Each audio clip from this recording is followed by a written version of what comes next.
Only 1 in about 30 million people are born with it. It's not very often that you hear stories of adults who choose a life of virginity. And among all these stories, no one is as surprising as this very attractive 31-year-old man who claims he has never been with a woman. A man so unique he was born with a medical condition affecting only 1 in about 30 million people on our planet. And that is not even the craziest thing about him. But, my dear viewer, more on that later, because it's not for me to tell you his story. Is it true you're still a virgin? At the start of 2023, I naively reached out to him on Facebook and asked for an interview. There's no way he's gonna respond. I said to myself, realizing he's one of the most famous names in the world. But after weeks of silence, to my huge surprise, he messaged me back. Yes, I can. He responded, following with his address and the day he could meet. I had to fly over 9,000 miles to reach him. The easiest decision I've ever made. For someone like this man, I'd book a ticket to the moon and set up an interview in its craters, levitating in the gravity of his fame. We agreed that I wouldn't reveal his identity, though. It's up to him to decide if he wants to tell you his name at the end of the story. Mr. Why did you say yes to this anyway? Because I want people to know who I am deep inside, not just on the outside. I'd like to believe that you have the right platform for that. On that day, we spoke for more than 7 hours and together wrote down the biography of the most unexpected 31-year-old virgin in the world. And the story goes like this. I don't know what it is about us, that we need someone by our side to feel complete. In my case, the urge to find love was always bigger than anything else. I remember being a young boy, dreaming of the day when I grow up and have a loving wife by my side. Sure, kinda weird for a kid to dream of having a wife. Perhaps that's what living with an unloving single mother does to a boy. I don't know. Frankly, I was always different than others around me. Different enough to be born with biology. So unique. I could go my whole life without meeting someone like me. Do you want to tell us about your condition? I don't even know if people know what a is. Well, they'll probably Google it, so they'll know. Yeah, in that case, let's keep that for later. When I grew up a bit and got smarter, I realized how truly cursed I was by biology. Call it what you want.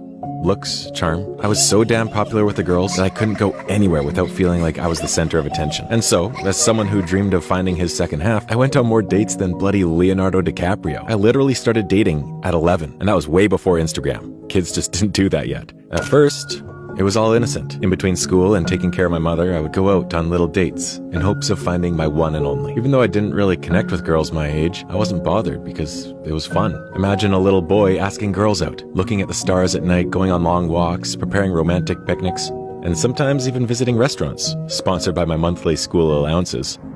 I would choose to sit hungry at school so I could do this. Sometimes it felt like I was an adult man longing for love, trapped in a small boy's body. I guess I was preparing for the day when I'd be forced to actually live with that truth. Because things were getting progressively more complicated as I kept on growing older. Girls would start to crave more of me, my body. I knew that for me to ever undress in front of anyone would need to mean that she was truly the one and only. But the one and only was nowhere to be found. From one date to another, as I went through life not letting any girls touch me, my small town would start talking. Even though I never hurt anyone and I wore a heart on my sleeve, I started noticing weird looks from some people. How can a man like you be still single? What's wrong with you? Local men would often ask this in envy of my popularity and how I didn't fully use it. Is it true you're still a virgin? Local girls would ask in hopes of taking that away from me. When I reached 21 years of age, after a multitude of failed dates, the group of people who hated me got bigger than the group of girls who dreamed of being with me. One day, someone let out a gossip that I might be a child molester, which brought police to my doorstep. God be my witness, I'd do anything to leave that goddamn gossip town. But I was stuck. My mother was severely sick, and because she was pretty horrible to everyone in her life, I was the only idiot who was willing to take care of her. This is just a routine check. Will please come in to ask you some questions? After that humiliating visit, Mother gave me the first useful advice of my whole life, and advice that kept me alive until today. Did you do anything to any kids? Of course I didn't! Some idiot must have lied to someone. Why would a simple idiot hate you like that? Doesn't it make you an idiot too? One thing you must know is that I could never really talk to my mother freely. Because of her hyper-fragile health, she would have many micro-heart attacks anytime she was exposed to something even remotely emotional. But on that day, for a moment there, I prioritized my broken heart instead of her fragile heart. I lashed out at her. I don't know, Mom.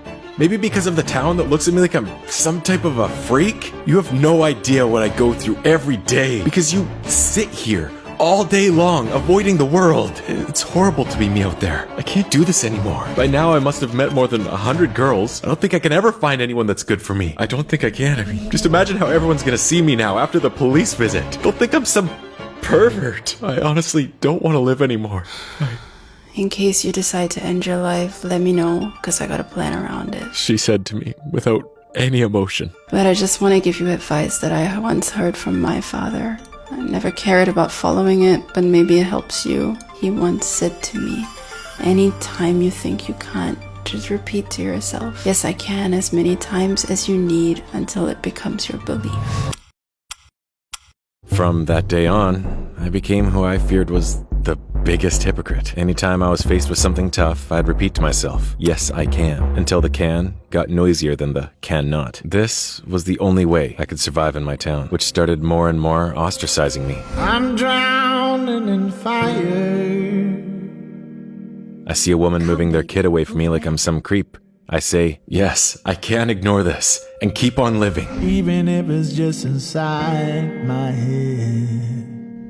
I go on many more unsuccessful dates, now mostly only with freaky girls. I say, yes, I can find the one and only. I hear people laugh at me and call me a psycho virgin. I say, yes, I can. But I honestly didn't know what I could do about that. Yes, I can. Yes, I can. Yes, I can. With each year, I felt more and more lonely. But even though I lived like an empty plastic doll, programmed to go through the motion of life in the most unnatural way, something kept on pushing me forward. Wow. Thank you for sharing. This must have been really hard for you. Oh man, it was absurd. People were looking at me like I was some monster. And I literally never did anything to anyone. Just didn't connect with the girls I met, you know? No one really understood me. So, I'm in love with you. What are we gonna do? That was until I met Fabiola. 2 years ago, after 29 years of living as a virgin who never let any girl touch me, Fabiola was the one who created the level of trust that broke my wall. A new girl who moved to our town from California. A true breath of fresh air. My guardian angel who came to save me. Month after month, we'd get closer until things got real. I fell madly in love. After years of living in loneliness, I thought I had found the one. Our bond was so strong. She didn't seem to care about anyone's opinion of me. She would just go out of her way to make sure that I trusted her. That was until I decided to get naked in front of her. I still remember that day like it was yesterday. We bought tickets to this gore death metal music festival that our town was organizing for the first time. What? What is gore death metal? Well, essentially people screaming pig noises into the microphone and playing music that will give a normal person a headache. Not really my cup of tea, but she really wanted to go, so I said yes. We got a bit drunk, and I thought it was the right time to show myself to her fully. I tried to do it slowly. First, I told her about my condition. So, I have this thing called aphalia. But, like most people, she didn't know what it was. After all, only 1 in about 30 million people are born with it, so it's something that no one ever heard of. With the overwhelming amount of trust she built inside of me, I decided to show her, instead of explaining. I took off my pants, and there it was. My curse. My skin, my nothing. I never felt this exposed in my entire life. Seconds felt like hours. Hours would be deadly. Yes, I can. Yes, I can trust her. Yes, I can trust she is the one. I must have repeated in my head 1,000 times, standing there waiting for her response. It's gonna be okay, right? I needed an "it's okay" so badly. I needed a hug so badly. I needed my one and only to be the one and only, but she was only one. Oh my god. I finally get it. She whispered with a smirk breaking through her tight lips. What do you get? Why everyone thinks you're different. Damn, I may as well just tell you. I can't do this anymore. Jesus. I've never gone this long playing with a guy. Look, when I first got here, my cousin challenged me to get into your pants. Apparently you're like the biggest local mystery or something. So I wanted to know what you're hiding. And honestly, I kind of started liking you, but this is straight up insane. Why do you just have skin here? My dear, why are you saying all of this? You said you loved me. Come on. I'm like 18. You think I'm ready for a serious relationship and love and all? I was just influenced by you and went with it. But I never really fell in love. That's crazy. It's crazy. It was at that moment when my cannot became louder than can. All the problems I faced in my life thus far came together and sent me into a spiral of no return. I looked down at my cursed nothingness and started panicking. Yes, I can. Yes, I can. Yes, I can. Yes, I can. Yes, I can. Yes, I can. What the hell are you doing? You really are crazy, aren't you? Look, I'm gonna go now. And because you were like nice to me all this time, I won't tell anyone about your thing. And sorry I lied to you. But like, you were also with so many girls and left them, so this is like karma, babe. With these words, my once guardian angel became the offender and turned me into my own mother. An empty doll with no emotions, on the edge of being broken. I knew there was nothing I could do anymore. It was my time to end it all. I took a car, drove to the tallest building in my town, which happened to be overseeing the insane festival. As I climbed to the roof, I looked down and couldn't believe what I saw there. 500 plus people, covered in mud, pushing each other into total chaos, listening to a guy on stage squeaking like a pig, with guitars making endless noise and drums sounding like hammers in construction works. No matter how crazy it all looked and sounded, they all seemed happy, like they were connected. Something that for most people would be a literal horror, for them was a happy place. What are the chances of finding people who love something like this? They found their one and onlys. I whispered with a smile, giving myself a bit of comfort before ending it all. I took a deep breath, closed my eyes, and waited for the wind to push me off the ledge. As if I never existed. As if nothing that ever happened to me was ever there. I was scared to jump, but my mother's advice was about to carry me softly with the wind of madness. As I said to myself, yes I can, yes I can, yes I can, I knew that I would soon be ready to fly. For the final time, I opened my eyes to see the world I didn't want to see anymore. And that was when I saw her. A beautiful blonde woman, just like me, standing on the edge of the roof. Our eyes met in despair. Both of us thought we weren't real. But in all of its unlikeliness, we were real.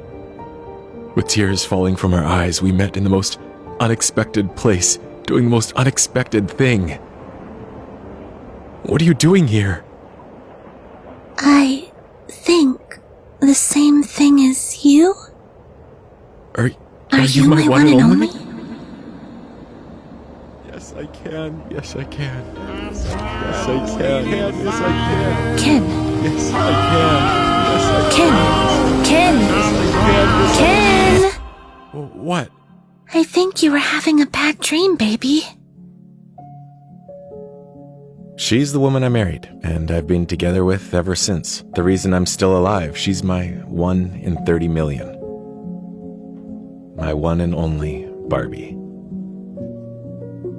Oh my God. Thank you so much for sharing your story with us and also telling my audience your name. Now they know. I just can't believe we finally understand where you come from. Yes, but Egon, earlier, I honestly lied saying that I did this because I wanted people to know who I am deep inside. I don't really care about that. The reason why I wanted them to know is because I want everyone to realize that sometimes we can find our ones and onlys in the most unexpected places and circumstances. I want you to close my story on that message. It's true, my dear viewer. If a man about to take his life after years of the most unique experiences with the most rare condition can find a woman of his dreams who is about to take her life for the same reasons in the same exact place, with hundreds of people below them sharing the same unlikely passion of dancing in total chaos, covered in mad, listening to the sounds of madness, then life itself must forever be lived with hope. Even in our darkest times, we must always remember that, yes, we can.